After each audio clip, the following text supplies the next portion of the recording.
Tonight we continue our series of pre-election interviews with a candidate for Suffolk County Register of Deeds. We'd like to welcome Joe Donnelly. Thank you very much for being with us, Joe. Thanks for having me. First of all, talk about your background, because you're not a stranger to the business of the registry. Now, real estate broker for over 27 years. I've done a lot of online research with multiple registries, not just Suffolk County, Norfolk, Middlesex, etc. So in closings, I have a deep, long history of research. I'm also a notary public, so I know what a good form looks like and a bad one. So I think that would be helpful at the registry also. What about trying to search for titles and things like that? I mean, have you found any stumbling blocks that you'd like to clear away for people? It's not that bad, actually. Secretary Galvin is in charge of about 12 of the registries, and they use the same website, so I'm very familiar with them. Just last year, I helped an attorney with the lien that he thought wasn't discharged properly. It was done. It was discharged, and I found that for him, and we got the deal done. So you also are claiming to have some knowledge of computers, because everything these days has to be available online, including things at the registry. Talk about your background in that. Well, actually, my freshman year at Boston University, I was a math major, and computers was one of the areas we had to look into, doing Fortran, Cobalt, and all that, and doing code. So since 1973, I've been doing computer stuff and scan my daily stuff at multiple listing service at the office with real estate. They're always changing, upgrading, and I'm on top of that. I can handle that. Yeah. What about your experience when using the online version of the registry? Have you found anything that you'd like to improve with that? I would like to see them go back farther in history. I think right now they're back to 1970. I was just talking to the registrar from Norfolk County, and they have all their documents online now. They've caught up. And so you can go back to like 1900 and find stuff. That I would like to see improved. Now, I'm in the news business, and I've done some searching way back because I'm in a specialized field. But in general, for people who are worried about their property rights, why should they want to go back so far?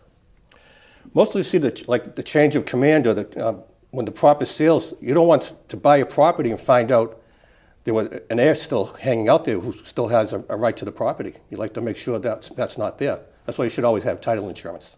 Right. So why do you want to run for this office? Well, it was funny. A secretary in my office, father works at the registry, and they were a little disappointed that at that point only one person had put their hat in the ring, Doug Bennett. And I started thinking, geez, real estate broker, notary public, I could do that job.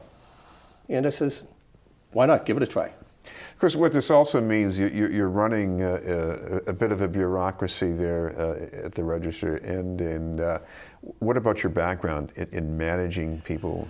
I do have a background managing up to 50 people. You said you were in Dorchester, but you might not remember Sunbeam Bread over there at Tinian Beach. Yes, I do remember. Do you remember that? Right. In 1973, I started there as a young fella and worked my way up. Got my degree nights, became a sales supervisor at 26, and shortly after that I was managing the place. Unfortunately, we did get sold multiple times after 1992 when the franchise was in trouble. But it was a union shop situation, and I was able to manage it. Not a problem.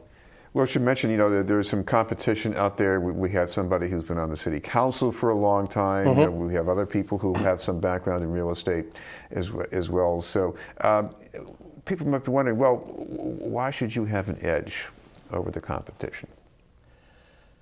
Well, over the veteran politician, he's going to be tough to beat.